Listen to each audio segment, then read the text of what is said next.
네, 안녕하세요. 구성진입니다. 어제는 오랜만에 좀 멀리 놀러 갔다 왔고요. 차를 빌려가지고 그 마이포털이라고 그 뭐라 그러죠? 그 사람과 영혼 그 뭐죠? 그 물레 돌리고 하여튼 그릇이나 도자기 같은 거 만드는 그런 공방에 원데이 클래스를 다녀왔는데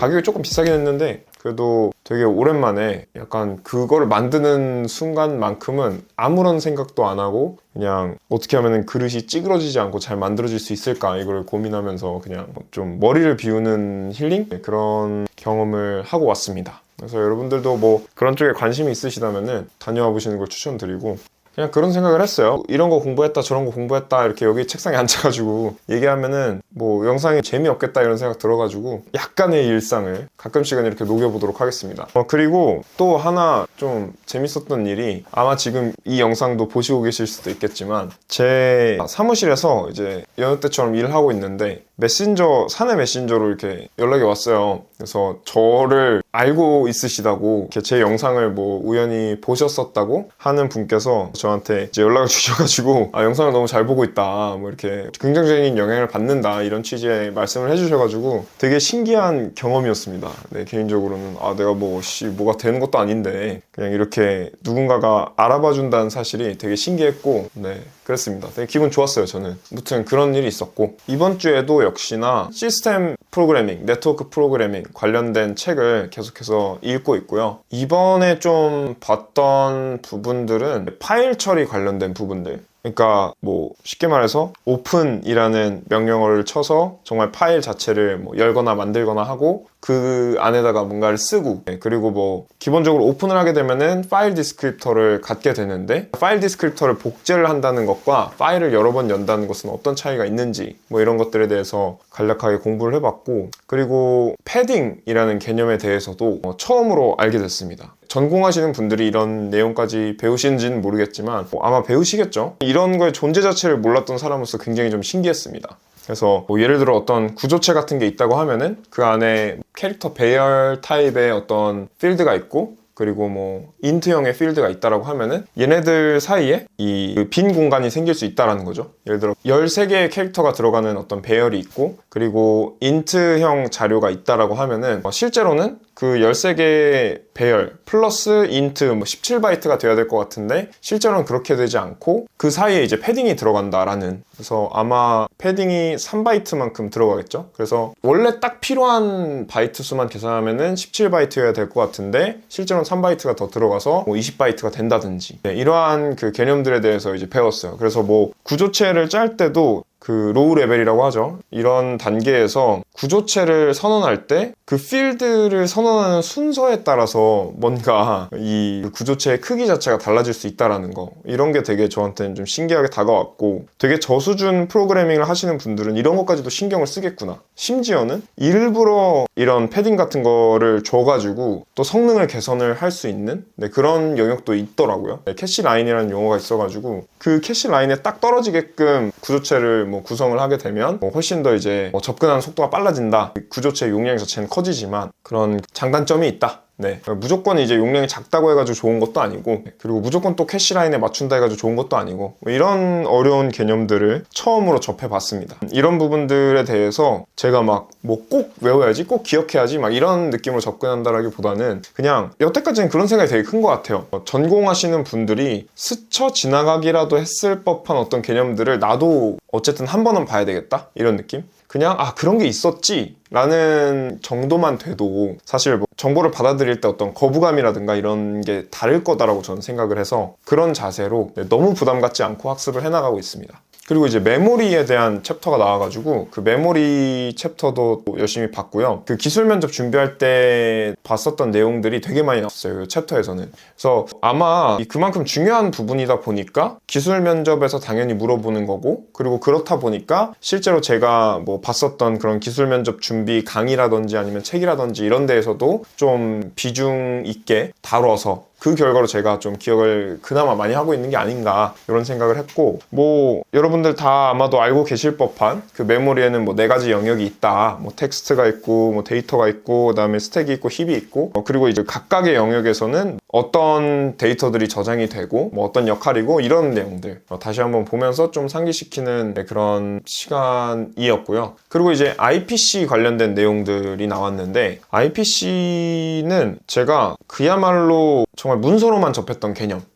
그러니까 기술 면접에 필요하니까 그냥 문서상으로 막 이런 게 있구나 이런 게 있구나 이렇게 해서 봤던 부분이었는데, 사실 좀 궁금했거든요. 이게 그래서 실제로 뭐 어떻게 일어난다는 건지, 그리고 나아가서는 심지어 프로세스 간의 통신이 이루어진다는 건 또 무슨 의미일까? 저는 그것도 솔직히 정확히 몰랐거든요. 근데 이제 이 책에서는 어쨌든 코드 레벨로 딱 풀어서 또 보여주니까 실제 이런 식으로 코딩을 해서 이렇게 동작하게 할 수 있구나, 그리고 프로세스 간의 어떤 통신을 한다는 거는 이런 느낌이구나 알 수 있었습니다. 지금 생각나는 걸 말씀을 드려보면, 공유 메모리 같은 거는 메모리 자체에다가 어떤 파일을 만들어서 mmap이라는 명령어를 이용해서 이제 그 메모리에 대한 레퍼런스를 얻고 다른 프로세스에서 그 파일을 똑같이 읽게 되면 그 파일로 인해서 이 프로세스들 사이에서 통신이 이루어지는 그런 형태가 되는 거죠. 그래서 뭐 예를 들어 뭐 사용자 입력을 받아가지고 해당 파일에다가 뭐 어떤 텍스트를 저장하는 간단한 프로그램을 만들고 뭐 터미널에다가 탭을 2개 띄워가지고 이제 실행을 하면 2개의 각기 다른 프로세스가 뜨게 되는데, 한 프로세스에서 메시지를 쓰고 그리고 다른 프로세스에서 그걸 읽어보면은 실제로 이제 이 프로세스에서 쓴 메시지가 아님에도 불구하고 볼 수 있게 되는, 그야말로 이제 프로세스 간의 통신을 한 형태가 되는 거죠.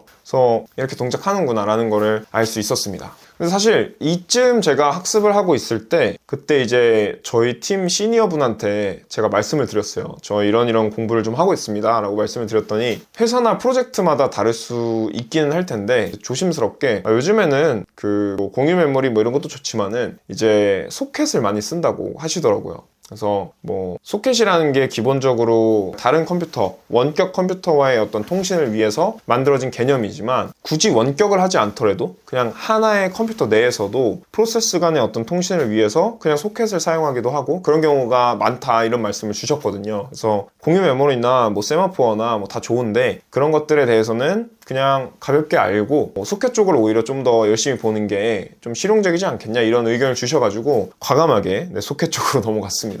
제가 실무에서 보는 그런 코드들을 보면은 사실 소켓 관련된 것들이 되게 많이 나왔거든요. 그래서 그거를 먼저 보는 게 훨씬 더 좀 실용적일 수 있겠다, 어차피 알아야 되고. 그래서 소켓 쪽으로 바로 점프를 했습니다. 사실 책 초반에도 소켓 관련된 얘기가 나왔기 때문에 지난번 영상에서도 제가 언급을 하긴 했었지만, 본격적으로 소켓 관련한 챕터가 나오니까 아무래도 좀 더 디테일하게 내용이 나오긴 하더라고요. 근데 이제 저는 이 부분을 아직 마치지 못했거든요. 그래도 되게 안심이 되는 그런 경험을 하고 있어요. 기본적으로 제가 이해하고 있는 내용을 말씀드리면 이런 거죠. 소켓이라는 명령어를 통해서 파일 디스크립터를 얻고, 그리고 바인드라는 걸 통해서 이제 뭐 어떤 포트와 어떤 장치, 그러니까 어떤 IO 인터페이스와 연결할지 이제 결정을 하고, 그리고 리슨을 통해서 듣기 시작하고, 그리고 accept를 통해서 실제 들어온 연결 요청을 받아서 연결을 수립하고, 그 다음에 뭐 send나 뭐 receive 이런 것들을 통해서 데이터를 주고받고, 그리고 뭐 close 이런 걸 통해서 이제 연결을 닫고, 뭐 이런 내용들. 그게 이제 각각 서버 사이드에서는 어떻게 되고 클라이언트 사이드에서는 어떻게 되는지, 이런 과정들을 책을 통해서 좀 이해를 할 수 있었습니다. 아직 못 다룬 부분은 실제 이 책에서 그럼 간단하게 이 TCP 연결을 받는 그런 프로그램을 하나 작성을 해보자, 이렇게 해가지고 예시 코드가 나와 있거든요. 되게 간단하게 그런 거를 하는데, 이거를 좀 해보면은 조금 더 와닿지 않을까, 이런 기대를 하고 있습니다. 그리고 그 소켓으로 통신을 하려면 당연히 이제 원격 호스트 상황을 생각을 하게 되니까 이제 빅엔디안, 리틀엔디안 이런 개념도 이제 접하게 됐습니다. 물론 그 실무 코드에도 그게 있어가지고 이미 그런 게 있다라는 거는 알고 있었는데, 있는데 이런 코드를 제가 직접 써야 되는 상황은 아직까지 없었거든요. 그러다 보니까 그냥 뭐가 순서가 반대래 그냥 이 정도만 알고 있다가 이제 좀 제대로 알게 됐습니다. 네. 그리고 나아가서 그것까지 빅엔디안, 리틀엔디안을 내가 자바 스프링 공부할 때는 왜 몰랐는가 생각해보니까 그거는 그냥 자바의 경우에는 JVM 위에서 돌아가기 때문에 JVM이 알아서 변환을 해준다고 하더라고요. 신경 안 써도 되게. 그래서 자바가 참 편리한 언어구나 다시금 알게 되었습니다. 나중에 간단한 웹서버를 직접 만들어 보면은 진짜 좋지 않을까 이런 생각을 했어요. 그래서 소켓을 열어서 연결을 받아서 메시지를 받아가지고 그 메시지라는 게 뭐 예를 들어 어떤 HTTP 패킷이다 이런 걸 받으면은 그 헤더 같은 거 이제 데이터를 파싱해가지고 뭐 처리를 할 수 있는 그러한 웹서버를 직접 간단하게라도 구현을 해보면은 진짜 이해도가 많이 올라가지 않을까 싶어요. 오픈소스로 공개되어 있는 그런 뭐 웹서버 라이브러리 같은 거 갖다 쓸 때도 훨씬 더 좀 자신감이 있고 그래 내가 이거를 밑바닥부터 이해하고 있어 라는 그 생각을 바탕으로 혹은 심지어는 내가 필요한 게 있으면은 이 라이브러리의 어떤 부분을 좀 수정해가지고 쓸 수도 있겠다 뭐 이런 생각까지. 물론 위대한 그 개발자분들이 이미 많은 커밋을 통해가지고 완벽하게 만들어 놓으셨겠지만 저 같은 이제 한낱 미물이 그런 데에다가 감히 수정을 하는 그런 상황이 생기진 않겠지만 그래도 그런 생각을 가질 수 있을 거잖아요. 그 자신감이 주는 의미가 클 것 같습니다. 왜냐면 저는 지금 사실 그 회사에 가면은 약간 좀 위축되고 그런 게 있어요. 왜냐면 직장 동료분이 저한테 와가지고 뭔가를 물어보면 내가 대답을 잘 할 수 없을 것이다 라고 생각하는 어떤 그런 마인드셋? 그런 불안함을 가지고 이제 회사 생활을 하고 있기 때문에 이게 약간 이런 지식들이 좀 쌓여감으로써 그러한 문제들이 좀 해결될 수 있지 않을까라는 생각이 들어요. 물론 이런 컴퓨터 사이언스 기반이 된 지식들과 그리고 도메인 지식이라고 하는 정말 제가 맡은 도메인에 대한 지식들 분명히 종류가 다르긴 한데 이런 경우들이 생기더라고요. 저 일을 하다 보면 어떤 문제를 딱 맞닥뜨렸을 때 혹은 어떤 걸 저한테 이제 질문을 하러 이제 동료분이 오셨을 때 내가 이게 도메인 지식을 모르는 건지 아니면은 이 기반이 되는 컴퓨터 사이언스 지식을 모르는 건지 판단하기 어려울 때가 있더라고요. 왜냐면 둘 다 모르는 거니까. 둘 중에 뭔지를 몰라서 이거는 뭐 도메인 지식의 영역이니 그 히스토리 아시는 분께 물어보고 답변을 드리겠습니다 라든가 이런 대답이 선뜻 안 나오는 거예요. 그래서 그런 문제들을 좀 해결해 줄 수 있지 않을까 하는 기대감이 있고 이 책을 읽음으로 인해 가지고 그 안도감에서 오는 기쁨? 나 이거 더 이상 모르지 않는다. 이거에 대해서 약간이라도 나는 이제 알게 됐다 라는 그 사실에서 오는 그 안도감에서 오는 기쁨 이런 걸 충분히 누리고 있기 때문에 되게 보람이 있는 것 같습니다. 그래서 지난 2주간은 이 정도 공부한 게 다인 것 같고요. 이렇게 정리해서 얘기를 하다 보니까 2주간 공부한 내용인 것 치고는 좀 적지 않았나 이런 생각이 들기도 합니다. 이제 한 3분의 1 정도 읽었으니까 앞으로 한 2달 정도 더 지나면 이 책을 그냥 비록 중간중간 넘기는 부분이 꽤 있겠지만은 그래도 다 읽을 수 있지 않을까 하는 생각이 들고 그게 끝나고 나면은 진짜 방금 말씀드렸던 그 웹서버 만드는 거 한번 해보려고 합니다. 그 정도가 이제 저의 단기 목표가 되겠고요. 제 영상에도 이미 한 2번 등장한 친구랑 같이 모가코 모임을 결성해서 일주일에 한 번씩 얼굴 보면서 서로 좀 그런 자리를 만들어 보려고 합니다. 같은 업계에서 같은 목표를 보면서 이렇게 달려나가고 있는 친구랑 주기적으로 보면서 너는 지난주에 얼만큼 발전했냐 난 이만큼 발전했다 하는 게 또 이렇게 또 다른 종류의 자극이잖아요. 그래서 그런 것들을 통해서 조금 더 부스트업을 하려고 합니다. 그렇게 생각을 하고 있습니다. 요즘에는. 그래서 오늘 영상은 여기까지고요. 항상 지켜봐 주셔서 감사드리고 제 영상을 보시는 많은 분들이 어떤 목표를 가지고 좀 달려나가고 계시는 분들인 것 같은데 여러분들의 목표도 잘 이뤄 나가고 계시기를 바라겠습니다. 그리고 설날 이전일지 설날 이후일지 모르겠어가지고 다음 영상이 새해 복 많이 받으시라는 말씀 미리 드립니다. 새해 복 많이 받으세요. 감사합니다.